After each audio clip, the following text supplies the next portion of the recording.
গুরু, সারা জীবন তো একটা জিনিসই খুঁজছিস না, তোর মা। হে গুরু, তোর মা আর কেউ না, বেগম জান। আর কতবার পালাবি তুই বল? কতবার পালাবি? কতবার তোরে আমি এমন লোক দিয়ে ধরে ধরে আনবো বল? আমাকে যেতে দেন বেগম জান, আমার এখানে ভালো লাগে না। যেতে দেব?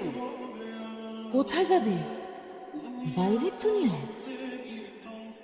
যার বাবার পরিচয় নাই সে তো বাইরের দুনিয়া কখনো যাইতে পারে না। আমি আমার মায়ের কাছে যাব। কোথায় তোর মা? জানি না, তাইলে খুঁজবো। পৃথিবীর কোথাও না কোথাও তো থাকবে আমার মা।